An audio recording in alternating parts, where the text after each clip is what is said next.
ये प्रिवेंटिव जो डिपार्टमेंट है ना, ये ऐसा है जिसका इंटरव्यू भी बहुत कम बच्चों का हमने किया है। पहले इस डिपार्टमेंट में अब तक काम क्या क्या होते हैं, एग्जामिनर में और प्रिवेंटिव में क्या फर्क रहता है, क्योंकि दोनों ही पोर्ट पे रहते हैं। शायद यूपी पुलिस की नौकरी छोड़ी तो तुझे ये डर नहीं सता रहा था कि यार अगर एसएससी में नहीं हुआ फिर क्या करूंगा? ऐसे कैसे नहीं होगा सर? और नाइजीरिया से कोई कंटेनर आया और तुमने यहाँ ड्रग्स पकड़ ली उस कंटेनर में, तो तुम उस कंट्री को भी इस चीज की रिपोर्ट करते हैं। कोई ऐसा केस आपको याद है कि हवाई जहाज में कोई स्टाफ हो कुछ लेके आ गया हो, या जहाज में कोई स्टाफ हो पानी की उसमें कुछ लेके? ये तो सर न्यूज में बहुत हाईलाइट होते हैं। जैसे कुछ केसेस बताओ। अभी कोई कैबिन क्रू थी फीमेल, वो रेक्टम में लेके आई थी गोल्ड। थोड़े दिन पहले मैंने एक न्यूज सुनी थी कि गुजरात में पोर्ट से 5,000 करोड़ रुपए की ड्रग्स पकड़ी गई। तुम पकड़ोगे कैसे यार? इतना बड़ा कंटेनर है, मान लो एक मकान से भी बड़ा कंटेनर होता है, तो उसमें मान लो बीच में कहीं रख रखा हो उन्होंने, तो तुम्हें पता कैसे चलेगा कि क्या सारा सामान थोड़ी चेक करते होंगे? जैसे मान लो दुबई से मैंने कोई सामान पैक किया और कार्गो के थ्रू दिल्ली भेज दिया या मुंबई भेज दिया, और उसमें मैंने कोई सोने की ईंट वीट छिपा दी, तुम्हें कैसे पता चलेगा उसमें सोने की ईंट है? अगर आपको उस बच्चे को कुछ सलाह ऐसी देनी हो, और उस बच्चे को भी साथ साथ जिसकी नौकरी लगी हुई है और वो नौकरी करते करते तैयारी करना चाहता है, कौन सी ऐसी रणनीति हो, कौन सी ऐसी स्ट्रेटजी हो कि कम टाइम में उसका सिलेक्शन हो पाए? पहले तो सर,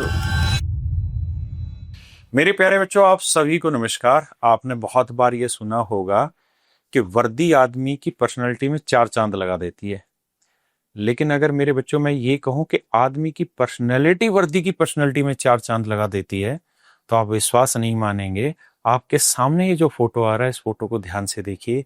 आज इसी भाई से आपकी मुलाकात कराने जा रहा हूं। नाम है दिगंबर। आप सभी का स्वागत है इस वीडियो में। दिगंबर भाई, आपका स्वागत है। और ये जो दिगंबर है, ये मतलब कति जिसे कहे ना, देसी बालक फिट 4 है। चेहरा बिल्कुल पतला कर रखा है, बिल्कुल वेट मेंटेन है, बॉडी मेंटेन है, और सच मायने में जैसे सिंघम मूवी देखी होगी ना, तो लोग देख के सिंघम मूवी सपना लेते हैं कि यार पर्सनैलिटी हो तो ऐसी हो। इस भाई ने उस चीज को, सपने को हकीकत में बदला हो, अपनी मेहनत से, अपनी कामयाबी से, और अपनी पढ़ाई की जो इसने पीछे मेहनत की उससे। दिगंबर जो है, इसने 2.5 साल उत्तर प्रदेश सिपाही की नौकरी की है।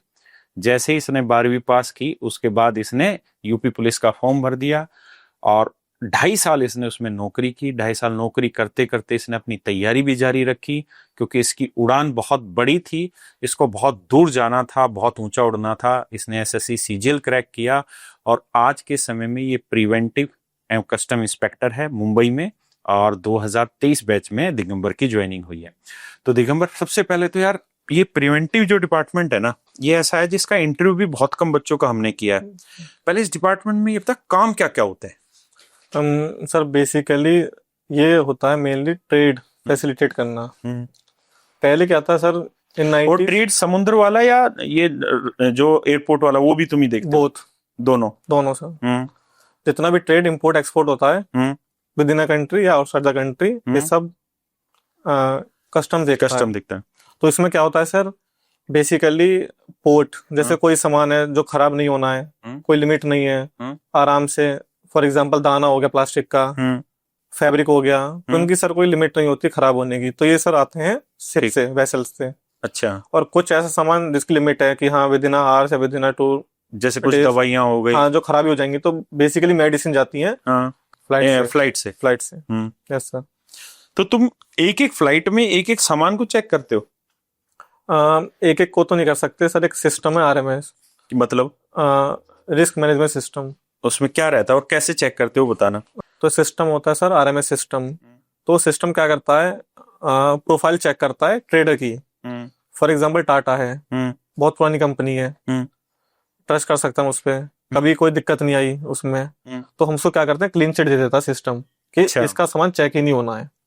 ऐसा होता है? हाँ, मान के चलिए 100 में से 90 कंटेनर आरएमएस में निकलते हैं।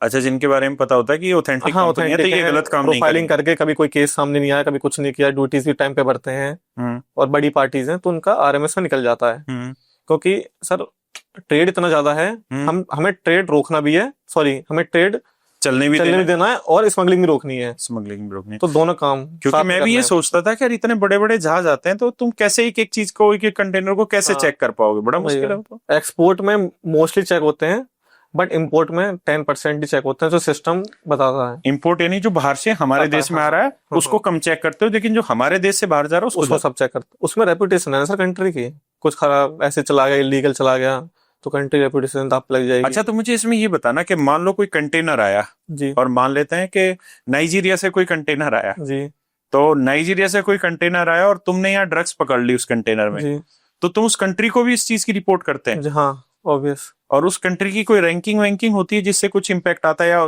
तुम लोगों की नजर में हो जाता है कि यहाँ से जो आता है वो मतलब उसमें गड़बड़ होता है, ऐसा कुछ मेनली सर चेक करते हैं कि किस पोर्ट से आ रहा है। अच्छा, जिस कंट्री से आ रहा है वहां ये चीज ओरिजिन है कि नहीं है। अगर उस चीज का ओरिजिन इस कंट्री से नहीं है तो वहां से एक्सपोर्ट कैसे कर रहा है वो। ओके, इस बेसिस पे हम थोड़ा आइडिया लगाते हैं, फिर चेक करते हैं। अच्छा, मान लो मैं ही हूं और मैं मान लेते हैं कोई प्रोटीन का डब्बा मंगा रहा हूँ, दुबई से प्रोटीन का डब्बा मंगा रहा हूँ, कार्गो के थ्रू आ रहा है वो, तो तुम क्या उसको चेक करते हो कि इसमें प्रोटीन है, ड्रग्स है, क्या है? अगर एग्जामिनेशन में आया है कि इसका एग्जामिनेशन करना है तो चेक होता है। तो चेक होता है। और एक चीज मुझे ये बताना कि जैसे मान लो दुबई से मैंने कोई सामान पैक किया और कार्गो के थ्रू दिल्ली भेज दिया या मुंबई भेज दिया, और उसमें मैंने कोई सोने की ईंट वीट छिपवा दी, तो तुम्हें, और मैंने मान लो सामान भेज दिया काफी सारा, तो तुम्हें कैसे पता चलेगा उसमें सोने की ईंट है? अब सर जो हमारी बाउंड्रीज हैं, हाँ, कस्टम बाउंड्रीज, हम उतना ही चेक करते हैं। एक बार इम्पोर्टर ने ड्यूटी भरी, सामान बाहर चला गया, हमारी जिम्मेदारी खत्म। फिर उसमें चाहे कोई सोना डाले, कुछ भी डाले, हमारी खत्म। लेकिन अगर वहीं से सोना होके आ गया तो चेक करते हैं। अच्छा, चेक करते हो। और एयरपोर्ट पे जैसे हम आते हैं, कई बार मान लो विदेश घूमने गए और वहां से बाहर आते हैं, तो मैंने देखा है कि दिल्ली में जो कस्टम इंस्पेक्टर रहते हैं, जो एयरपोर्ट पे जीएसटी वाले कस्टम में रहते हैं, वो क्या करते हैं कि जैसे फ्लाइट उतरी तो 200-250 लोग उतर रहे हैं, लेकिन रैंडमली किसी एक का हाथ पकड़ के साइड ले जाते हैं। वो कैसे तुम पकड़ते हो उस चीज? वो सर एक प्रोफाइलिंग होती है।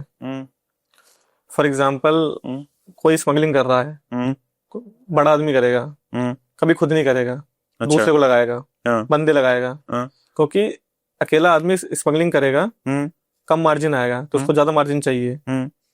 बेसिकली गोल्ड पे हम ड्यूटी से कमाते हैं। अच्छा, तो ड्यूटी डिफरेंस है उस कंट्री का, हमारी कंट्री का, उसके बीच का तो मार्जिन उसी पे तो हम कमाते हैं। बिल्कुल। तो इसका मतलब बल्क में लाना है। एक आदमी बल्क में नहीं ला सकता, तो अपने हैंडलर लगाता है। अच्छा, ज्यादा हैंडलर होते हैं, हैंडलर बने आदमी होते हैं। अब आदमी किसको उठाएगा? पढ़ा लिखा आदमी काम नहीं करेगा, गरीब को उठाएगा। उसका पहनावा देख के समझ जाएंगे कि हाँ ये आदमी है, क्यों गया होगा। मोस्टली काम होता है अरब कंट्रीज में। तो उसके बेस में हम उठा लेते हैं उस इंसान को, फिर चेक करते हैं, तो मोस्टली निकल ही जाता है उसके पास में। और तुम लोगों के पास कोई पहले से इंफॉर्मेशन भी होती किसी के बारे में?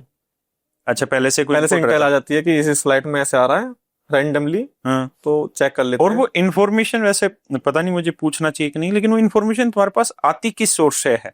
जैसे मान लो मैं ही दुबई गया और मैंने किसी ज्वेलरी की शॉप से कुछ ज्वेलरी खरीद ली, तो क्या वो ज्वेलरी शॉप वाला तुमको इन्फॉर्मेशन भेजता है, या जब हम टैक्स वापसी लेते हैं, जैसे दुबई में क्या है कि आप कोई भी सामान खरीदेंगे तो उस पर टैक्स क्लेम हो जाता है दुबई एयरपोर्ट पे, तो वहां पे वो पासपोर्ट स्कैन होता है और उसके थ्रू हम अपना सामान, मतलब वो टैक्स वापसी ले लेते हैं कैश में वहां से। तो वो चीज रिकॉर्ड में आती है आप लोगों के पास, या कौन सी इन्फॉर्मर आप लोगों ने छोड़े हुए होते हैं हर कंट्री में इस तरह से? पता कैसे चलता है कि ये आदमी गलत है या सही है? सर इन्फॉर्मर बेसिकली कोई भी हो सकता है। अच्छा, उधर का ज्वेलरी शॉप भी हो सकता है, जो गोल्ड ये सब काम कर रहा है उसका कोई रिलेटिव हो सकता है भाई, जो अच्छा, आप लोगों को रिलेटिव भी शिकायत दे देते हैं? हाँ, कोई भी दे सकता है, यार दोस्त भी कोई दे सकता है। क्या पता हैंडलर को उसके मनचाही अमाउंट नहीं मिल रहा हो, हैंडलर दे सकता है। अच्छा, खुद को पकड़वाने के लिए भी? हाँ, ऐसा हुआ है कभी? हाँ, होता है, बहुत होता है। हैंडलर जैसे ऑफिसर को देखता है तो डर जाता है, पहली बार तो खुद ही बोलता है सर मेरे पास ऐसा है। अच्छा, तो तुम चेहरा पकड़ जाते हो वहां पे? हाँ, और मेनली कुछ मतलब है स्पेसिफिक एरियाज हैं कि अगर किसी का पासपोर्ट इन जगहों से है तो इन्हीं काम में है। अच्छा, तो तुमने ऐसे स्पेसिफिक मेंशन किए हुए हैं कि ये जहाँ जगह से अगर पासपोर्ट है तो समझो को हो सकते हैं, चांसेस हैं, मोस्ट चांसेस है कि हाँ हो सकता है। अच्छा, एक चीज मुझे बताना, ये मैं आज भी नहीं समझ पा रहा हूँ, शायद आप क्लियर कर पाए, एग्जामिनर में और प्रिवेंटिव में क्या फर्क रहता है? क्योंकि दोनों ही पोर्ट पे रहते हैं शायद, है ना? तो दोनों के काम में क्या क्या डिफरेंस है? हम सर बेसिकली काम मोस्टली सेम है, पर थोड़ा फर्क है पोस्टिंग का। तो मेन फर्क है वो है कि एग्जामिनर की पोस्टिंग होती है इम्पोर्ट डॉक्स में। इम्पोर्ट डॉक्स मतलब डॉकयार्ड। अच्छा, डॉक यार्ड जो उनके गोदाम होते हैं। हाँ, डॉक्स बोलते हैं। हाँ। प्रिवेंटिव ऑफिसर की नहीं होती। हाँ। बट जब प्रिवेंटिव ऑफिसर सुपरिटेंडेंट बनता है, हाँ। तब उसकी पोस्टिंग होती है। अच्छा। ऐसी सेम एयरपोर्ट पे पोस्टिंग नहीं होती, एग्जामिनर की नहीं होती। हाँ। ऐसी गेट ड्यूटीज होती हैं। गेट ड्यूटी मतलब जैसे एक CFS एरिया है, कंटेनर फ्रेट सर्विस स्टेशन, ये हमने प्राइवेट एंटिटी को दे रखा है, मतलब कार्गो को हैंडलिंग करने के लिए। अच्छा, किसी को ठेका दिया हुआ है सरकार की तरफ से ही। बट उसमें जो मेन इंसान है जो काम कर रहे हैं वो ऑब्जर्वेशन जो कर रहा है वो गवर्नमेंट के होते हैं। बाकी सब प्राइवेट के होते हैं। तो वो प्रिवेंटिव या एग्जामिनर दोनों। अच्छा, दोनों। इंपोर्ट एक्सपोर्ट का सारा काम वहीं से होता है। तो जो पूरे CFS को देखता है, सिक्योरिटी इंचार्ज करता है कि कौन सा कंटेनर इन हो रहा है, कौन सा आउट हो रहा है, कोई अनऑथराइज व्हीकल तो अंदर नहीं आ रहा है, वो सब प्रिवेंटिव ऑफिसर देखता है। अच्छा, एक चीज मुझे बताना, मान लेते हैं कहीं से कोई जहाज आया, पानी का जहाज आया और उसमें कंटेनर हैं बहुत सारे, तो उसकी पहली जो चेकिंग होती है वो एग्जामिनर की पावर होती है या प्रिवेंटिव की पावर होती है? दूसरा मेरा सवाल ये है कि मान लो प्रिवेंटिव ऑफिसर है आप और आपने कुछ शक और आपने वो पकड़ लिया, तो पकड़ने के बाद क्या आप अपने केसेस एग्जामिनर को देते हैं या लोकल पुलिस को जाता है उसकी केसेस? जैसे अभी बताया RMS सिस्टम होता है, तो 90% जो कंटेनर होते हैं सीधे शिप्स वेसल से अनलोड हुए, CFS में आए, ड्यूटी भरी, सीधे चले गए। ठीक है, जो अच्छी कंपनी है उनको चेक नहीं मारते ज्यादा। 10% की जो कैरी लगती है वो उनका होता है एग्जामिनेशन। अच्छा, वो करता है एग्जामिनर। अच्छा, उनके कंटेनर का एग्जामिनेशन एग्जामिनर करता है। तो इस हिसाब से फिर एग्जामिनर की कमाई ज्यादा होगी उसमें, क्योंकि असली काम तो वो करेगा वहां। कमाई तो सर कुछ नहीं, सब देश की सेवा कर रहे हैं। नहीं, वो तो देश की सेवा, लेकिन उस देश की सेवा ज्यादा कौन कर रहा है, मैं वो पूछ रहा हूँ। दोनों ही करते हैं सर, अपनी अपनी जगह। दोनों अपनी अपनी जगह कर रहे हैं, लेकिन आप पोर्ट मतलब उसको जहाज को जो मेनली चेक करने का काम होगा वो एग्जामिनर का होगा। वेसल को चेक करने का काम PO का होता है, कंटेनर को चेक करने का काम एग्जामिनर का होता है। अच्छा, दो अलग चीज हो गई, एक तो वो नाव हुई, उस नाव को चेक करने का काम प्रिवेंटिव का, और कंटेनर का काम एग्जामिनर का। लेकिन नाव में कोई क्यों ही लेके आएगा, कंटेनर में छुपा के लाएंगे या नाव में भी लाते हैं लोग? नाव में भी ला सकते हैं sir. For example merchant navy वाले होते हैं, कैप्टन होते हैं, अपने डेस्क में छुपा लाए कुछ भी ला सकते हैं। तो आप लोग चेक इन करते हैं उन लोगों के सामान? बोर्डिंग एक पोस्टिंग होती है। अच्छा, जैसे हवाई जहाज में होती है इसी तरह वहां पे पोर्ट में भी एक रमेजिंग कहते हैं उस वर्ड को, एग्जैक्ट रमेजिंग होती है। शिप में भी होती है और फ्लाइट में भी होती है। अच्छा, उसमें भी ऐसे ही पासपोर्ट और बोर्डिंग पास ये सब उसमें भी होता है, शिप में भी पूरा? उनका चेक करते हैं। और वो कस्टम वाले आप लोग करते हैं? हाँ, प्रिवेंटिव। ऐसे बोर्डिंग में क्या होता है, जितना भी लोड होना होता है, लोड अनलोड, सब प्रिवेंटिव ऑफिसर के नजरों के सामने होता है।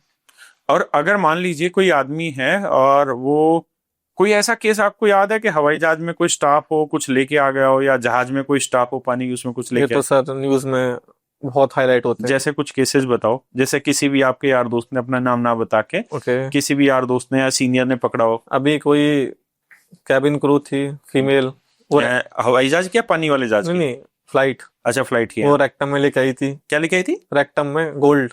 अच्छा, गोल्ड लेके आई थी? हाँ, 1 kg। फिर पकड़ी गई? पकड़ी कहाँ गई? जो सिक्योरिटी चेक इन होती वहां या कैसे? DRI ने पकड़ी थी। अच्छा।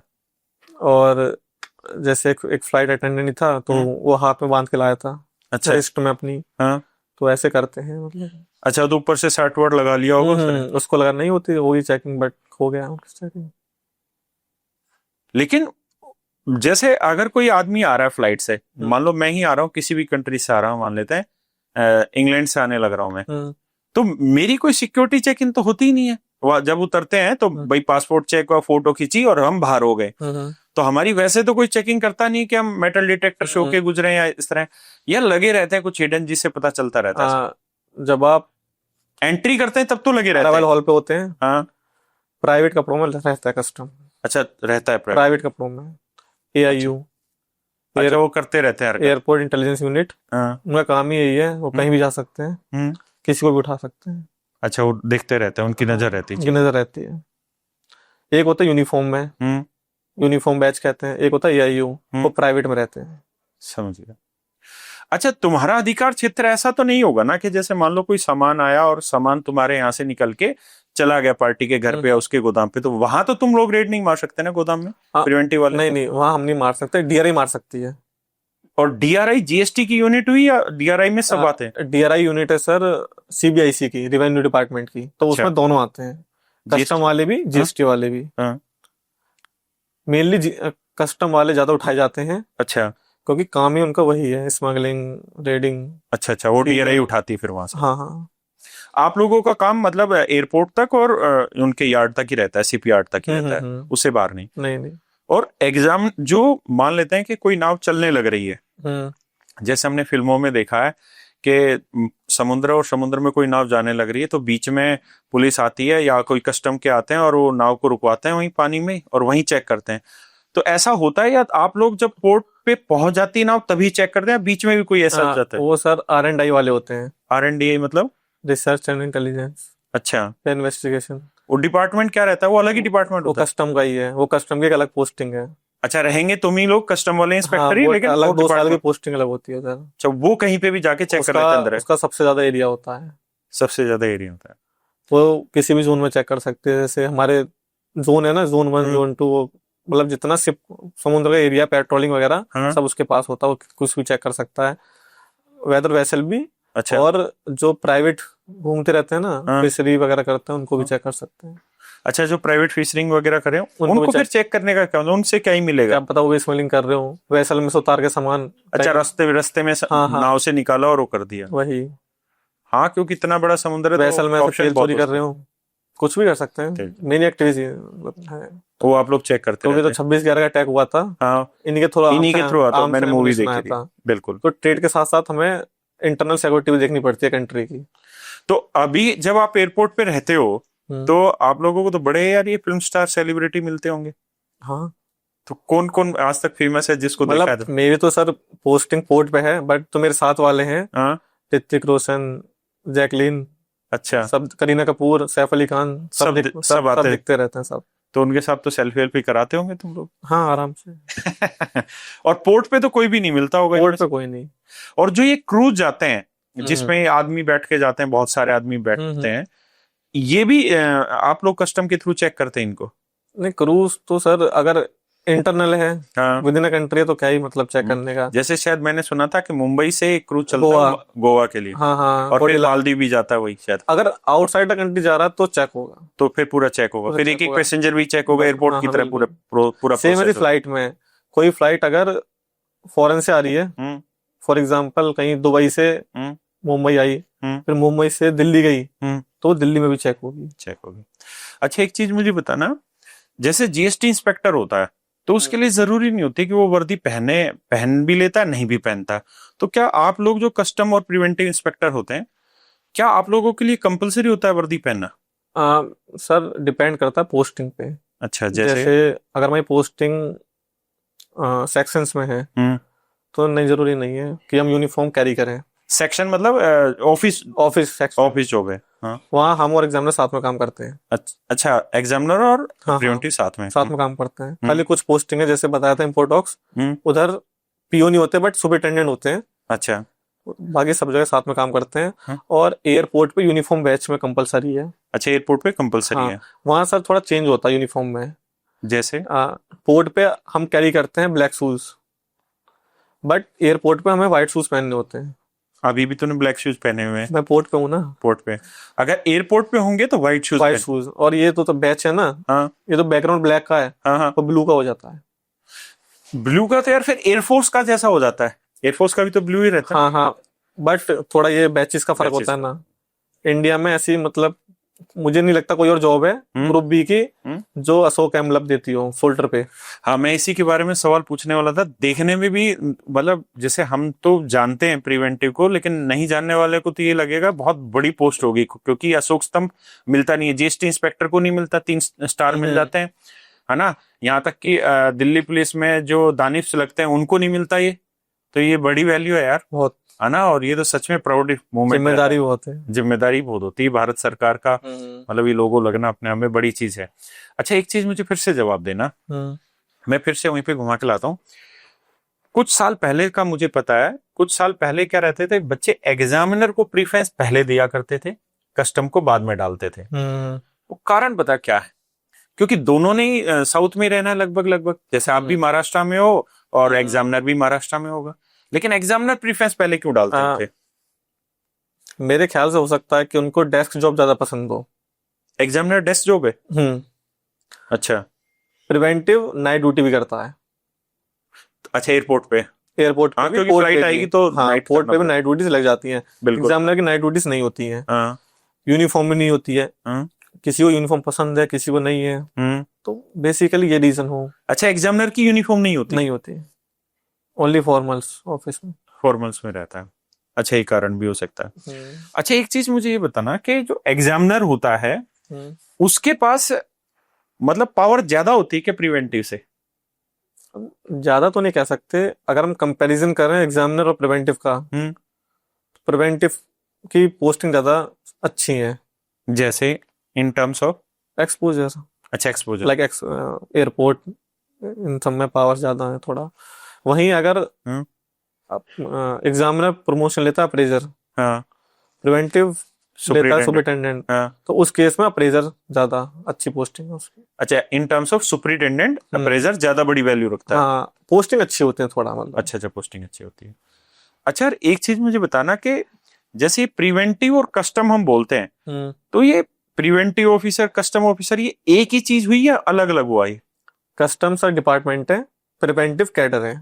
अच्छा, प्रिवेंटिव कैडर है और कस्टम डिपार्टमेंट है, ये मुझे खुद पहली बार पता चला। प्रिवेंटिव कैडर है। हाँ, तभी जो दिल्ली में जीएसटी वाले होते हैं उनको भी कस्टम मिल जाता है, क्योंकि दिल्ली एयरपोर्ट पे प्रिवेंटिव तो होता नहीं है, कस्टम वाला ही रहता है। कस्टम होता है। हाँ, मुंबई वाले भी आते हैं डेपुटेशन पे। वो तो कर लोन ट्रांसफर आप लोग लेते होंगे या डेपुटेशन जो वो आता ही है, मतलब थोड़ा।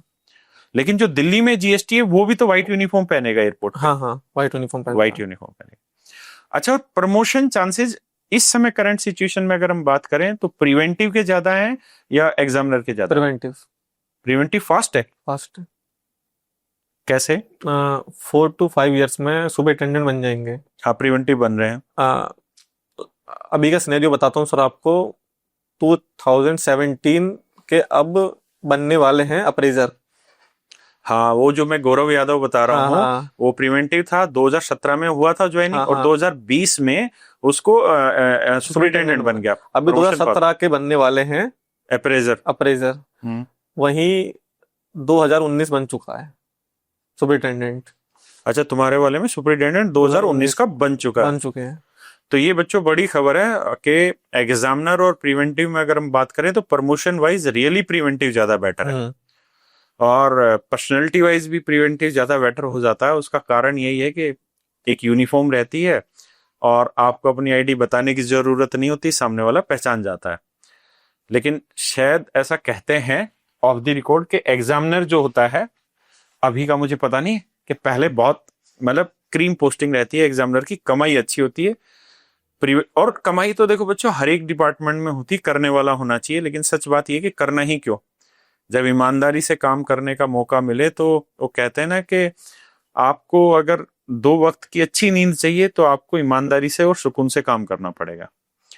अच्छा, अब आगे आते हैं कि इस प्रिवेंटिव में और जो ये जर्नी रही यूपी कांस्टेबल, भाई यूपी कांस्टेबल एक ऐसी जॉब थी, सिपाही की पोस्टिंग, जो अपने आप में बहुत डिफिकल्ट होती है ना, और यहाँ तो आपके पास बहुत सारे राइट हो जाते हैं और आप 4600 ग्रेड पे आप ज्वाइन करते हैं, वो तो बिल्कुल बेसिक लेवल की जॉब हो गई। और सबसे बड़ी दिक्कत क्या है कि वहाँ टाइमिंग्स नहीं है। आप 10 घंटे की भी ड्यूटी हो सकती है, आपकी 40 घंटे भी ड्यूटी हो सकती है। यहाँ आपके पास फिर भी स्पेसिफिक टाइमिंग है कि इतने टाइम में ड्यूटी करनी है। तो माइंडसेट कैसे तैयार कर रहे थे कि सिपाही से और प्रिवेंटिव इंस्पेक्टर की जो जर्नी है प्रिवेंटिव ऑफिसर की, वो तैयार कैसे की माइंड में? बेसिकली सेटिस्फैक्शन तो बिल्कुल नहीं था। और मैं बीच में रुकूंगा कि कहावत कहते हैं कि जब ट्रेनिंग में सिपाही ट्रेनिंग करता है ना, तो उसको दिमाग से भी सिपाही बनाया जाता है। तो वो दिमाग से सिपाही बनाने के बाद फिर अफसर वाली सोच कैसे पहुंची? वो आपको उसके लिए दिमाग से भी स्ट्रांग होना पड़ेगा। बहुत बनाते हैं, बहुत रगड़ा करते हैं, बहुत पनिशमेंट देते हैं, बट ठान लेते हैं ना कि करना है तो फिर करना ही है। तो जो कांस्टेबल के टाइम था उस समय पढ़ाई करता था? ट्रेनिंग के टाइम पे भी? ट्रेनिंग के टाइम पे तो नहीं करता था, क्योंकि टाइम ही नहीं मिलता था। तो एक आध घंटा बुक उठा लिया तो उससे तो कुछ नहीं होने वाला है, नहीं क्योंकि होने सिलेबस बहुत फास्ट है। बिल्कुल। और पुलिस का और सीजीएल का सिलेबस बहुत जमीन आसमान का जमीन अंतर है। आसमान का अंतर है। आपके यहाँ पुलिस में इंग्लिश नहीं आती, हाँ, या इंग्लिश आती है और यहाँ लेवल भी दूसरा है, एडवांस मैथ नहीं आती है, एडवांस मैथ नहीं आती। तो बहुत फर्क था। तो जब ट्रेनिंग के बाद ज्वाइन किया तो किसी थाने में ज्वाइन किया या किसी लाइन वगैरह में? थाने में। तो थाने में तो यार एसएचओ खींच के रखता होगा, हाँ। फिर कैसे पढ़ते थे? मेरा थाना था तुलसीपुर। तो कहाँ पे है ये? ये बलरामपुर, अच्छा one of the backward district of UP. अच्छा। हाँ, लिटरेसी रेट सबसे कम। हाँ, उसमें एक मंदिर था, हम्म, तुलसीपुर देवी पाटन मंदिर। अच्छा वो फेवरेट मंदिर था हमारे योगी जी का। अच्छा। तो हर महीने उनका आना तो पक्का था, हाँ, आते ही थे वहां पे, रात में रुकते भी थे। अच्छा। हाँ, तो सिक्योरिटी में तुम लोग लगते थे? रहते थे, तो थोड़ा रहता नहीं तो थोड़ा ठीक हो देखने में, उसको आगे रखना है, तो हमेशा ही रखते थे आगे। अच्छा, जो जो दिखने में साफ सुथरा है उसको आगे आगे रखते थे रखो, ड्यूटी में। क्योंकि भाई सीएम जाएंगे तो और मीडिया नजर भी पड़ेगी। देखेगी, सारी चीज देखेगी, हाँ, तो पुलिस की इमेज अच्छी होनी चाहिए। हाँ हाँ, हाँ, तो उसमें ही रखते थे। बाकी मतलब निकालना था टाइम, फिर क्या हुआ, मतलब एब्सेंट हो गया था मैं बीच में अच्छा, जॉब से जॉब से, तंग आके।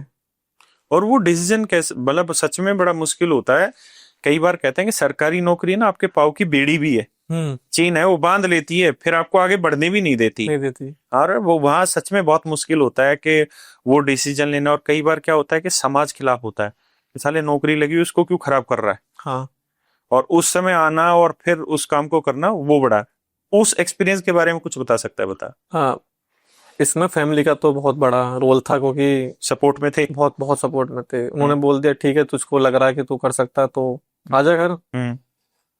तो मैं एब्सेंट हुआ दोबारा, उसमें भाई की शादी थी। अच्छा। तो मैं शादी में रह गया, हाँ, एंजॉय करने में। हाँ, वापिस गया। हाँ, तो उसके बाद मैं पुलिस लाइन में, क्योंकि एब्सेंट हो के जाते हैं तो थाने में हटा देते हैं, पुलिस लाइन में ही आमद करानी होती है, अपना ज्वाइनिंग रिपोर्ट देनी होती है। बिल्कुल। तो मैं पुलिस लाइन में मैंने अपनी रिपोर्ट दी। उसके बाद वहीं जाना, मुजरिमों को लेके कोर्ट जाना, सुबह सुबह उठना। अब इसी बीच एक सर थे, सीनियर ऐसे आईपीएस थे। अच्छा, आईपीएस। हाँ, हाँ, वो एसपी थे मेरे डिस्ट्रिक्ट के। तो मैंने वो मतलब काफी अच्छे थे, सब बहुत बहुत सपोर्टिव थे। तेरा उनसे कनेक्शन कैसे बना? क्योंकि आईपीएस तो बगल में भी नहीं बैठाते। ट्रेनिंग में। अच्छा, ट्रेनिंग के टाइम पे? हाँ हाँ, ट्रेनिंग के टाइम पे वो आए थे। तो वो शौकीन थे खेलने के। अच्छा, क्या? बैडमिंटन। अच्छा, बैडमिंटन। तो उन्होंने पूछा किसको खेलना आता है, मैंने हाथ खड़ा कर दिया। तो मैं डेली खेलने जाता था उनके साथ, रात में 2 घंटा, ट्रेनिंग के बाद रात में 2 घंटा खेलने जाता था उनके पास। तो वहीं खेलते खेलते चले गए। उसके बाद जब मैं एब्सेंट होके आया तो मैंने बोला सर मुझे पढ़ना है। तो उन्होंने मेरी ड्यूटी थोड़ी ऐसी लगा दी जब मैं पढ़ सकता हूँ। ठीक है। तो काफी सपोर्ट किया उन्होंने। ऐसे अफसर बहुत होते हैं जो देखते हैं कि सामने वाले में प्रतिभा है और कर सकता है काम, तो देते हैं मौका। उन्होंने काफी सपोर्ट किया। तो उसके बाद जब लगा कि हाँ वो, क्योंकि वो चेंज हो गए तो वो चले गए थे एसएसपी मुरादाबाद। अच्छा। तो नए एसपी आए। तो जब देखा कि नहीं हो पा रहा है, तो फिर मैंने रिजाइन दे दिया। अच्छा, रिजाइन देके तैयारी की तूने फिर? हाँ, मैंने रिजाइन दिया था सर 4 जून 23। अच्छा, मैं सोच रहा था कि तूने रिजाइन मतलब जब जॉब लग गई तब रिजाइन दिया, लेकिन तूने पहले दे दिया। पहले 4 जून 23 को रिजाइन दिया था, जुलाई में फ्री था। वो तो यार सच में बड़ा हार्श डिसीजन हो गया। हाँ, क्योंकि एक रास्ता बंद करके आप आगे रास्ते खोज रहे हैं अंधेरे में। काफी जो लाइब्रेरी में जिसमें गया था बुलंदशहर में, कोई भी बोला कि मैं नौकरी छोड़ के आया, देखा जाएगा। अगला फ्री था। 172 रो मार्क्स थे। नाइस। फिर मेंस का किया तो हो गया, मतलब। अच्छा, उस अटेम्प्ट में क्लियर हो गया। हाँ। और तूने प्रीफेंस क्या डाली थी? प्रिवेंटिव। ऐसा क्यों झटके से जैसे आंसर आया प्रिवेंटिव? यही चाहिए था ना, यूनिफॉर्म चाहिए थी। और तुझे मुंबई क्यों जाना था भाई? Mumbai one of the best है प्रिवेंटिव। हाँ, मैं इससे बात भी कर रहा था, बहुत लोग कहते हैं मुंबई, मैं गया तो मुझे बदबू आती समुद्र में से। तुम्हारा मन लग गया? मेरा लग गया। एक अभी मेरा फ्रेंड है, वो भी मेरे साथ पुलिस में था। वो 3 साल एब्सेंट रहा, 3 साल, हाँ 3 साल 2-3 साल एब्सेंट रहा। उसका अब सिलेक्शन हुआ है प्रिवेंटिव में 24 में। अच्छा, 24। उसको कोलकाता मिला है। अच्छा। कस्टम। हाँ। बट वो दोबारा एग्जाम देगा। अब वो मुंबई आएगा मुंबई के तेरे साथ। लिए। तो मुंबई मुंबई में यार तुम्हें क्या अच्छा लगता है, मतलब मन कैसे लगा ले रहे हो, नाइट लाइफ में मन लगा ले रहे हो या कैसे? एक्सपोजर बहुत है सर, काम है, मजा आता है काम करने में। नहीं, अब काम करने में जैसे तो मजा तुम्हें दिल्ली में भी आना था यार फिर। तो दिल्ली में कस्टम नहीं है ना सर, बात ये है ना, कस्टम चाहिए था। मतलब तुम्हें रोज हीरोइनों को देखना है एयरपोर्ट पर अरे उसमें। नहीं, कभी कभी दिख के तो ठीक है, कोई बात नहीं, बट डेली किसी हीरोइन से यारी दोस्ती हुई, किसी हीरो से? दूर। अच्छा, उनसे कोई। नहीं नहीं, अभी एयरपोर्ट पे पोस्टिंग नहीं हुई ना। मैं आज एक बच्चे की ललन टॉप पे एक इंटरव्यू सुन रहा था कि अब सीजीएल की जो ये दिक्कत आई है, एक्स्ट्रा चांस जो नहीं दिया, तो उस बच्चे की कहानी थी कि मैं मुखर्जी नगर में पिछले 8 साल से तैयारी कर रहा हूँ, है ना, और मेरी नौकरी नहीं लगी, कहीं ना कहीं एक आध पॉइंट से मैं रह जाता हूँ। तो कितने ऐसे लाखों बच्चे हैं जो कई सालों से तैयारी कर रहे हैं, है ना। कांस्टेबल बनने का सपना है और कांस्टेबल बनना ही उनके लिए बड़ी बात है। और आप सोचो, जिसका सपना कांस्टेबल बनना है, उस पोस्ट को मतलब छोड़ के और अपने सारे रास्ते बंद करके फिर आगे तैयारी करना शुरू करना। क्योंकि एक बात आप भी समझते हैं कि अगर इसका नहीं हुआ होता सिलेक्शन, तो समाज इसको इतने ताने मारने वाला था ना, इसको सच मायने में कह के लेने वाला था इसकी। क्यों? क्योंकि समाज ये कहता है, तुझे तो अच्छे भले आदमी रोजगार मिल गया था, फिर तूने छोड़ा। लेकिन ये भी है कि एक बात कहते हैं ना कि 2 ऑप्शन आपके पास रहते हैं तो वो आपको आगे बढ़ने नहीं देते। जब आप एक ही डायरेक्शन में सोचोगे ना, तो ही आप कुछ बेहतर कर पाओगे। और इस बच्चे ने वो कमाल का काम किया। और सबसे अच्छी चीज ये कि इसने अपनी हॉबी को जिंदा रखा, इसने अपने शरीर पे लगातार काम करता रहा, है ना। वो आईपीएस ऑफिसर है या जो भी, जिन भी लोगों से देखो, आपका पहला जो अपीयरेंस है ना, वो आपकी पर्सनैलिटी है ना, आप कैसे दिखते हैं, किस वे में आपका शरीर काम कर रहा है, वो पहला काम है। तो वो बहुत जरूरी है। अब मुझे ये बता कि जब तूने यूपी पुलिस की नौकरी छोड़ी जी, तो तुझे ये डर नहीं सता रहा था कि यार अगर एसएससी में नहीं हुआ फिर क्या करूंगा? ऐसे कैसे नहीं होगा सर, तो कॉन्फिडेंस कहाँ से बना रहा था तू? पढ़ाई की थी ना सर, जितना अच्छा। हो सकता था मैंने मैक्सिमम उतना दिया। कितने घंटे पढ़ रहा था? सर डिपेंड्स करता है, कभी कभी 12 घंटे में भी हो गया, हाँ। कभी कभी 14 भी दिए, 16 भी दिए। अच्छा। हाँ 16 भी दिए, टाइम कम था मेरे पे और चीजें ज्यादा थी, तो एक सर मैंने ब्रेक नहीं लिया। अच्छा, जब सीरियस तैयारी हाँ करनी हाँ, मैंने बिल्कुल ब्रेक नहीं लिया, सिर्फ संडे को ब्रेक लेता था। हाँ। उसके बाद मैंने ब्रेक नहीं लिया बिल्कुल, जब और तक संडे में पूरे दिन नहीं पढ़ता था? रिवीजन करता था खाली वो भी 5-6 पढ़ने घंटा हाँ। बस। तो रिवीजन माइंड फ्रेश होके, तो संडे का गिल्ट रहता था नहीं पढ़ा, नहीं पढ़ा। तो पूरे हफ्ते काम करता था मंडे टू सैटरडे की, हाँ पढ़ना। अच्छा, एक चीज मुझे ये बताना कि अगर कोई नया बच्चा तैयारी करने लग रहा है इस समय एसएससी की, और अगर आपको उस बच्चे को कुछ सलाह ऐसी देनी हो, और उस बच्चे को भी साथ साथ जिसकी नौकरी लगी हुई है और वो नौकरी करते करते तैयारी करना चाहता है, तो कौन सी ऐसी रणनीति हो, कौन सी ऐसी स्ट्रेटजी हो कि कम टाइम में उसका सिलेक्शन हो पाए? पहले तो सर मेन होता है सर सिलेबस कंप्लीशन। आप ही देखते होंगे सर, जैसे आप लाइव क्लास लेते हो, पहले दिन जितने बच्चे लाइव रहते हैं, लास्ट दिन बिल्कुल नहीं, 10% ही बचते हैं। 10% बहुत बड़ी चीज है, 1%। वही फिर शिकायत करते हैं कि सिलेक्शन नहीं हो रहा है, सिलेक्शन नहीं हो रहा, घपलेबाजी हो रही है। उस बीच में फिर वो 10 जगह और भी ज्वाइन कर लेते हैं कि चलो इससे नहीं हो रहा तो इसका पढ़ ले, फिर इसका पढ़ ले। वो बच्चा चाहता है शॉर्टकट। शॉर्टकट। किसी टीचर का कोई चैप्टर समझ में नहीं आया, सर बेकार पढ़ा रहे हैं, ये नहीं सोचता वो अप टू द सिलेबस है, क्वेश्चन उसी से पुट अप होंगे, ये नहीं सोचता, वो सोचता है आसान पढ़ाए। तो जिसका आसान मिल जाता है यूट्यूब पे, उसको फॉलो कर लेते हैं। समझ गया। तो एक बच्चा एक सब्जेक्ट के लिए 4-4 टीचर के पास जाता है, इसीलिए परेशान भी आज के टाइम, इसलिए घूमता रहता है, इसलिए ज्यादा टाइम लगता है। तो मेन रीजन तो यही है कि एक टीचर लो, सिलेबस अपना कंप्लीट करो। उसके बाद पीवाईक्यू होते हैं। मैं मेरी लाइब्रेरी में कुछ हैं लड़के, मैं नाम नहीं लूंगा, उनका दूसरा तीसरा अटेम्प्ट होगा, बट वो अब तक पीवाईक्यू नहीं कर पाए हैं। तरीके पीवाईक्यू तो बेसिक है, वो तो वो पहले अटेम्प्ट में ही कर लेना चाहिए। हाँ, क्योंकि 80 से 85% पीवाईक्यू रिपीट होते हैं, तो आपकी उस पे तो पकड़ होनी चाहिए। बस पीवाईक्यू 5 साल का कितना टाइम लेते हैं सर? मुश्किल से 2-3 महीने, अगर डेली 2-2 तरीके से करे तो निपटाया जा सकता है आराम से। तो उनके पीवाईक्यू ही नहीं कंप्लीट होते, उन्हें करते नहीं है, फिर शिकायत करते नहीं होगा नहीं। अच्छा, और जैसी तेरी पर्सनालिटी थी तो आस्कीबाजी के डिस्ट्रैक्शन में नहीं गया क्या? कंट्रोल कर लिया था उन चीजों? मौका ही नहीं मिला। अच्छा, वो सिपाही वाली नौकरी में टाइम नहीं था, फिर कैरियर की टेंशन रही। हाँ, बाकी किसी ने देखा ही नहीं। और अब तू इतना समझदार हो गया कि अब उस चीज में जाएगा नहीं। कोशिश करेंगे थोड़ा। अभी है कि नहीं है कोई? अभी तो नहीं है। हाँ, तो जाना भी नहीं। ठीक, अच्छी जैसा आप चीज कहें। नहीं नहीं, अच्छी चीज है। अच्छा, तुम्हारी पढ़ाई जो स्कूल में हुई वो प्राइवेट स्कूल में कि गवर्नमेंट स्कूल था? प्राइवेट। प्राइवेट। तो इंग्लिश ठीक थी? नहीं, तो फिर एसएससी के लिए इंग्लिश कैसे ठीक इंग्लिश है? मीडियम के बच्चे की सबसे बेकार इंग्लिश ही होती है। क्योंकि उसे स्टार्टिंग से गलत पढ़ाई जाती है। गलत पढ़ाई जाती है, और जो इंग्लिश मीडियम के स्कूल होते हैं वो सच में इंग्लिश होते हैं, इंग्लिश हाँ मीडियम हाँ, होते ही बस नहीं बस है, वही। नाम के इंग्लिश मीडियम होते हैं। तो इंग्लिश तो मतलब फिर आती कैसे नहीं। तैयार की? सबसे कम जो मैंने पहला मॉक दिया था लाइफ का, तो हाँ। उसमें 95 मार्क्स थे, अच्छा जिसमें सबसे कम इंग्लिश इंग्लिश में ही थे 10 नंबर। अच्छा, फिर? अब कैसे हो सर? तो टीचर जरूरी है सर, हर चीज के लिए जरूरी टीचर है। हम्म। तो मेरी पर्सनल ओपिनियन है कि कंजूसी तो नहीं करनी चाहिए कि यूट्यूब पे फ्री वीडियो देखते रहें, उससे किसी की प्लेलिस्ट दिख गई 40-50 वीडियोस की तो हो जाएगा, हम्म ऐसा नहीं होता है। तो मैंने बैच लिया, हम्म 180 या 210 अराउंड वीडियोस थी हम्म जयदीप सर की, हम्म सारी कंप्लीट करी। रिकॉर्डेड देखता था, लाइव रिकॉर्डेड दिन में 5-5, अच्छा, 2x 3 2x ही थी उस समय तो। हम्म तो दिन में 5-5 वीडियोस हम्म 1 महीने में कंप्लीट हो गया। बट दिमाग में नहीं घुसना ही नहीं था।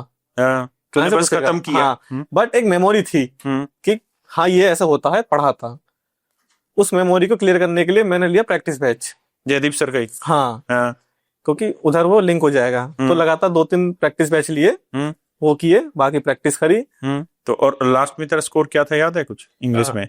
इंग्लिश में 119 था, मेंस में 119 ठीक था। हाँ हाँ। अच्छा स्कोर था। अच्छा, अभी तुम जिस जगह पोस्टिंग हो जी। तो वहां तुम्हारा शेड्यूल क्या रहता है सुबह से लेके, और जब ड्यूटी पे एंट्री करते हो, ड्यूटी छोड़ते हो, तो पूरे दिन में क्या क्या शेड्यूल रहता है और क्या क्या काम करना होता है? बेसिकली तो इस समय सर गेट ड्यूटीज पे हूँ। किस समय स्टार्ट होती है? ये सर स्टार्ट होती है 10 AM अच्छा। और खत्म होती है 7 PM। तो 7 PM मुझे दूसरा डिस्चार्ज करने आता है, रिलीफ ठीक करने है, आता है। उसको तुम अपना सारा भार देते होंगे, हाँ, ये काम हुआ रजिस्टर है। ये रहा, एंट्री ये रही। तो फिर उसकी ड्यूटी रहती है 7 PM टू अगले दिन 10 AM। और तुम्हारी ड्यूटी में क्या, जैसे तेरी ड्यूटी पे अगर हम बात करें तो काम क्या क्या होते हैं? जैसे 10 बजे गए तुमने, पहले हाँ, उससे सारा भार ले लिया, ले जो लिया। रजिस्टर था वो ले लिया। उसके बाद एंट्री चेक करी हाँ कि इंपोर्ट एक्सपोर्ट की कितना रहा पीछे का, खाली नॉलेज के लिए। उसके बाद जो भी इंपोर्ट का सामान जाएगा, मतलब गेट पास आता बन के कि हाँ सर ये है। एक आती है OC copy, out of charge copy. अच्छा। कि इसका आउट ऑफ चार्ज मिल चुका है, इसने ड्यूटी भर दी है, सब कुछ काम इसका हो चुका है, अब खाली इसको आउट करना है। चेक करके मार्क्स एंड नंबर, कंटेनर वो है कि नहीं है, सेम व्हीकल पे है कि नहीं है। अच्छा। उसके बाद साइन करना होता है, ये सब चेक करके फिजिकली उसका स्टैम्प मार के उसको पास करना होता है। और ये जो तुम जो अभी तूने दिगंबर 2-3 बार बोला कि ड्यूटी पे करी कि नहीं है, तो ड्यूटी वही पोर्ट पे ही पे होती है या? नहीं सर, पोर्ट पे बहुत ट्रैफिक होता है, बहुत रश होता है। अच्छा। तो जैसे ही वेसल आता है तो ट्रक वहीं लगे रहते हैं, क्रेन ट्रक पे अनलोड करती है। तो वहां तो वहां से सीधा जाता है CFS में। और वो कितनी दूर होता है वहां से, पोर्ट से? पोर्ट के पास सर 20 किलोमीटर के रेडियस में 37 है। तो उसमें आम जनता नहीं घूमती? किसमें, CFS में? हाँ। नहीं, वो तुम्हारा ही रहता है एरिया, या जो उससे रिलेटेड काम करने वाले बस वही। हाँ। तो CFS के अंदर कंटेनर आता है। हाँ। वहां 10-15 दिन जब तक importer bill of entry file नहीं करता है, उसके बाद ड्यूटी पे करता है, सब कुछ डॉक्यूमेंटेशन करा के अपने गुड्स को ले जाता है। अच्छा, एक चीज मुझे बताना, मुझे एक स्टूडेंट गुजरात की बता रहा था कि सर हम जिस जगह हैं वहां पे हमें ऑफिस से, मतलब अपने घर से और ऑफिस तक लाने ले जाने के लिए अडानी की बसें चलती हैं और फ्री ऑफ कॉस्ट होती हैं। तो मुंबई में भी तुम्हारे लोगों को ऐसी कोई फैसिलिटी दे रखी बड़े बिजनेसमैनों ने? हाँ सर है, बट CFS जो होता है ना, जैसे मैं CFS पे हूँ, CFS प्राइवेट एंटिटी है। अच्छा। तो वो उसकी जिम्मेदारी है कि मुझे घर से उठाने के लिए उसको गाड़ी देनी है। तो आप लोगों को आती घर पे? हाँ, बस नहीं देनी, गाड़ी देनी है। अच्छा जी। मुझे ऑफिस देना है उसको, पर्टिकुलर कैबिन देना है। और जितना मेरा वो है, मतलब रहना मतलब इन द सेंस कि वहाँ ऑफिस के अंदर जितना भी हॉस्पिटैलिटी है वो उनको देखना है। अच्छा, चाय पानी जो भी चीज होती है, बस CFS लाना ले जाना छोड़ना उनकी जिम्मेदारी है। समझ लो। तो आपको गाड़ी कौन सी लेके जाती है यहाँ से और घर से? घर से डिपेंड करता है कौन सा ड्राइवर है, कभी स्कॉर्पियो, कभी इनोवा, इस तरह से आते रहते। हाँ। अच्छा दिगंबर, मुझे बताना कि जो प्रिवेंटिव और एग्जामिनर होते हैं उनकी ड्यूटी पोर्ट के अंदर होती है, पोर्ट के बाहर होती है, और आपकी ड्यूटी कहाँ है इस समय? सर बेसिकली जो पोर्ट है वो रेगुलेट करता है JNPT, Jawaharlal Nehru port trust. अच्छा, वो ये प्राइवेट सरकारी होता है, प्राइवेट? प्राइवेट एंटिटी है। अच्छा, और जो एग्जामिनर लोग काम करते हैं वो पोर्ट के अंदर नहीं जाते हैं। हाँ, पोर्ट के पास ही 1-2 किलोमीटर दूर GNCH बना रखा है, जवाहरलाल नेहरू कस्टम हाउस। अच्छा, तो सारा पेपर वर्क वहीं पे होता है, एग्जामिनर का? प्रिवेंटिव वालों का भी हाँ, ठीक है। पेपर वर्क सारा वहीं पे होता है। हाँ, खाली पोर्ट के अंदर हाँ, प्रिवेंटिव वाले जाते हैं, हाँ, वो भी जिनकी पोस्टिंग बोर्डिंग में होती हो, अच्छा, मतलब वेसल को लोड अनलोड कराने में, बस उसके अलावा कोई नहीं जाता है। और अभी जैसे थोड़े दिन पहले मैंने एक न्यूज सुनी थी कि गुजरात में पोर्ट से 5,000 करोड़ रुपए की ड्रग्स पकड़ी गई। तो तुम पकड़ोगे कैसे यार? इतना बड़ा कंटेनर है, मान लो एक मकान से भी बड़ा कंटेनर होता है। 40 फीट 20 फीट 40 बाई 20 दो साइज होता है, 20 फीट हाँ? 40 फीट। तो उसमें मान लो बीच में कहीं रख रखा हो उन्होंने, तो तुम्हें पता कैसे चलेगा कि क्या सारा सामान थोड़ी चेक करते होंगे? नहीं आता, 100% एग्जामिनेशन भी आता है। उसके अलावा स्कैनिंग भी होते हैं सर, कंटेनर स्कैनिंग होते हैं, CSD कंटेनर स्कैनिंग डिवीजन, उसमें कंटेनर पूरे मशीन से निकलता है। ओके, तो उसके थ्रू तुम ट्रेस कर जाते हो चीजों को। वैसे मैनुअली तो संभव ही नहीं है कि उसको पकड़ पाना। अच्छा, मुझे दिगंबर ये बताना कि GST इंस्पेक्टर, प्रिवेंटिव इंस्पेक्टर और हमारा एग्जामिनर, तीनों में सैलरी सेम रहती है?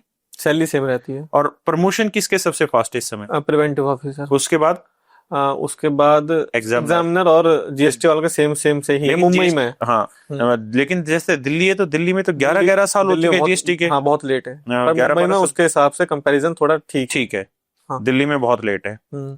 और आप लोगों के ट्रांसफर की क्या पॉलिसी रहती है? आप लोग दिल्ली कभी आ सकते हो कि नहीं आ सकते? हम दिल्ली प्रिवेंटिव कैडर में ओनली डेप्यूटेशन बेस आ सकते हैं, नहीं तो पूरा में मुंबई में ही सर्कल, पूरी लाइफ मुंबई में बितानी पड़ेगी टिल AC बनने तक।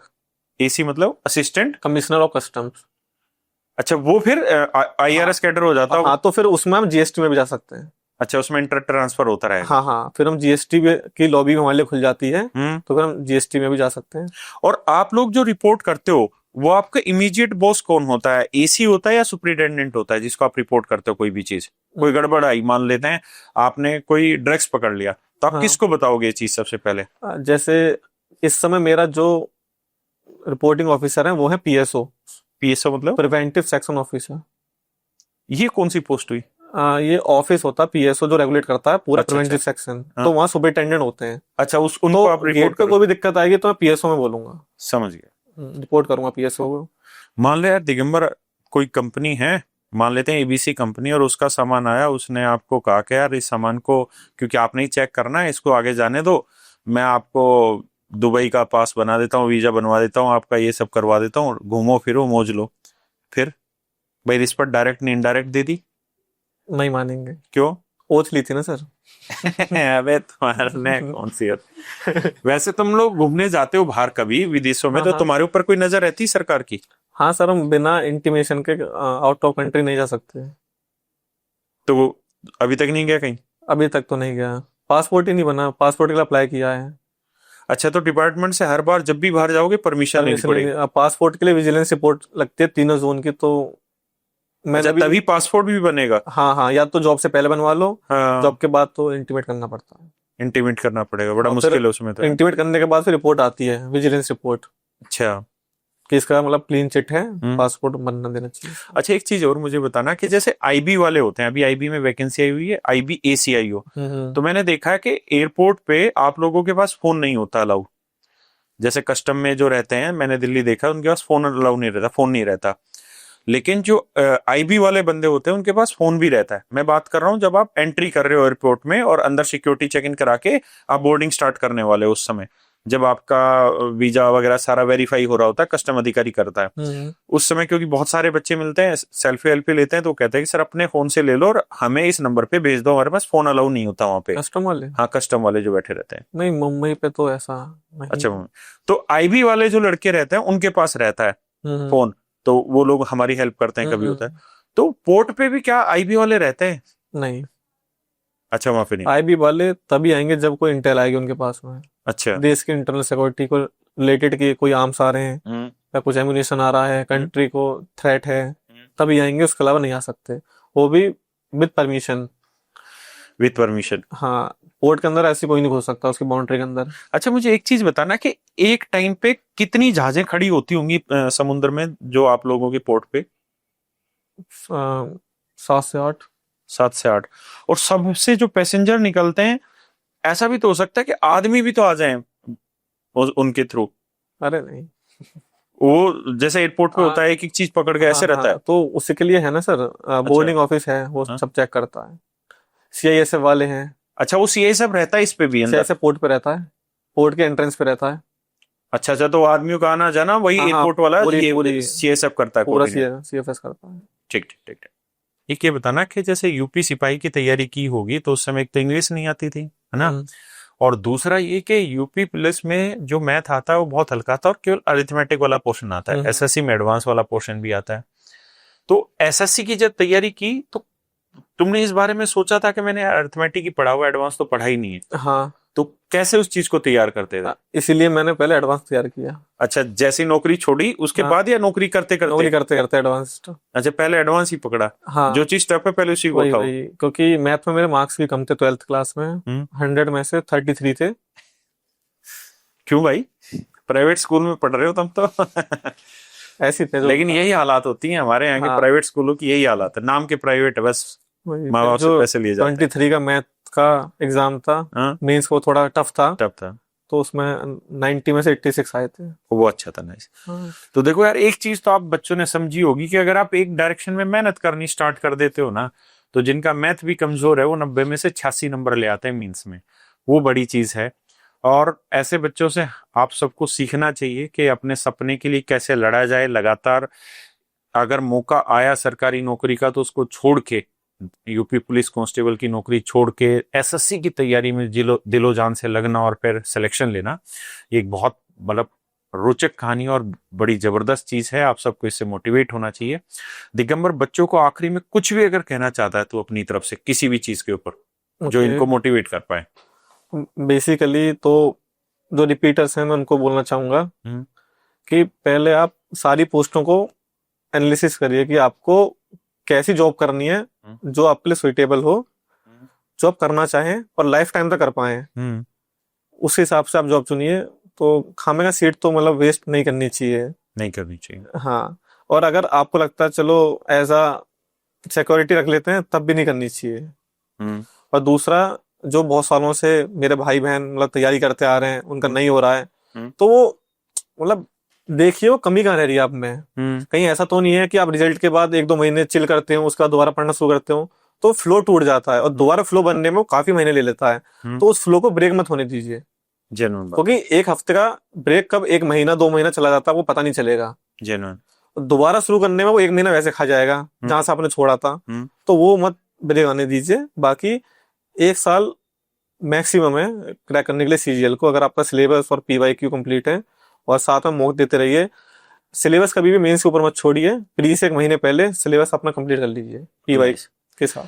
अच्छा, एक चीज मुझे और बताना कि आप लोग डेली जिम करते हो, जाते हो, तो बीच में बहुत बार ऐसा मन होता होगा कि यार अब आज रहने देते हैं, आज थके हुए हैं, आज रहने देते हैं, तो उस समय कौन सी ऐसी चीजें जो तुम्हें मोटिवेट करती है रोज जाने के लिए, इस चीज पर रोज काम करने के लिए?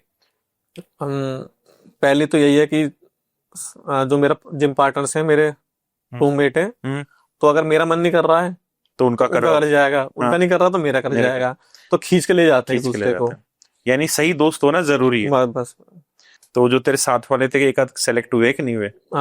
पुलिस के थे दोस्त, वो अभी जिसने मुझे बताया CGL के बारे में, एक्चुअली मुझे नहीं पता थी CGL के बारे में। पुलिस की जॉब से पहले मुझे पता ही नहीं थी CGL। अच्छा, जब यूपी पुलिस में लगा उस समय कुछ नहीं आइडिया था? नहीं, तो उसने मुझे बताया कि उसका अभी CHSL से IB में हुआ है। अच्छा। हाँ, उसका हो गया। एक जो साथ का था, जो अभी उधर कस्टम में है कोलकाता, बाकी लाइब्रेरी में है मेरी, तो अभी वो CPO का भी रिजल्ट नहीं आया, तो उसमें उनका हो जाएगा। अच्छा, तुझे ये वर्दी ज्यादा अट्रैक्ट करती? तुझे ऐसा नहीं लगता था कि यार तुम्हारी रैंक ठीक है और तुम IB ना इधर मिनिस्ट्री ऑफ एक्सटर्नल अफेयर में जाते और विदेश जाते और वहां एंजॉय करते लाइफ को? बाहर जाके क्या एंजॉय करना सर, अपना देश बहुत है। तो फिर जब तेरा यही एटीट्यूड है कि बाहर जाके क्या करना, तो फिर तूने यहाँ की कोई पोस्ट क्यों नहीं सेलेक्ट करी कि नजदीक रहता? इतना नजदीक भी सही नहीं है ना। इसको भैया मुंबई पसंद आ गई। वैसे कहते हैं मुंबई, एक बार मुंबई शुरुआत में तो अच्छी नहीं लगती, लेकिन एक बार आप रहने लग गए तो मुंबई जम जाती, फिर कोई छोड़ के जाता भी नहीं मुंबई। नहीं, मुंबई अच्छी सिटी है सर, मतलब अच्छा, क्या अच्छा है कुछ अगर पॉइंट बता पाए हैं? वेदर, मौसम काफी अच्छा है। पहला आदमी है जो कह रहा है, वरना मुंबई में चिपचिपा मौसम रहता है वो हमेशा। कुछ 2-3 महीने रहता है सर। अच्छा। जब फेब, मार्च, अब मई खाली, अप्रैल, मतलब इसी में रहता है। उसके बाद तो मानसून शुरू होता है, इस समय आप जाइए, आपको मजा आ जाएगा। अच्छा, लोनावाला घूम के आइए। अच्छा, मुंबई में कोई ऐसी चीज है जो तुम्हें लगता है कि यहाँ घूमना चाहिए लोगों को, कुछ अच्छी चीजें हैं जहाँ तुम घूम हो? बहुत। जैसे मरीन ड्राइव, बीच, जुहू बीच, अक्सा बीच, ये अपना गेटवे ऑफ इंडिया। अच्छा। हाँ, और अगर हिल स्टेशन पसंद है तो लोनावाला चले जाओ। लोनावाला में ही है ना सर इसका सलमान खान का फार्म हाउस? हाँ हाँ। तो तुमने देखा है? नहीं नहीं। जैकलीन ने देखा है। तेरी है साले। जैकलीन से मिला लगता है मुझे, लग रहा है। हाँ, मेरा दोस्त मिले।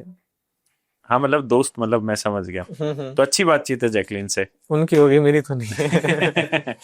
देखो यार, कितने बढ़िया बच्चे हैं, मजाकिये बच्चे हैं और जीवन के मजे लेते हैं, और यही जरूरी है। देसी बालकों में यही होता है, हंसते खेलते रहते हैं, हर चीज को हवा में उड़ा देते हैं, टेंशन को भी हवा में उड़ा देते हैं।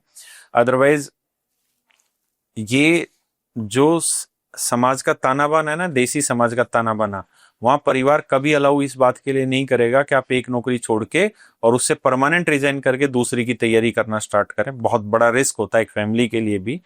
और आज के समय में तो आप कामयाब हो रहे होते हैं तो उसका बहुत बड़ा मायना होता है समाज के लिए, माँ बाप के लिए। माँ बाप के लिए बहुत बड़ा गौरव का क्षण होता है। माँ बाप के सपने होते हैं, और वो सपने होते हैं जो खुद के कभी पूरे नहीं कर पाए तो औलाद के रूप में पूरे करते हैं।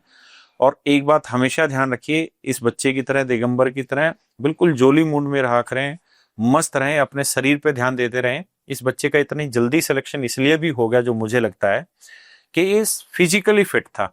अगर आप फिजिकली फिट है, भाग दौड़ करते रहते हैं, अपने शरीर पे काम करते रहे, तो विश्वास मानिए मेंटली आप बहुत हेल्दी होते हैं। बाकी लोगों की बजाय आप किसी भी चीज को जल्दी याद कर सकते हैं, जल्दी ग्रैस्प कर सकते हैं। नमस्कार मेरे बच्चे, धन्यवाद, थैंक यू।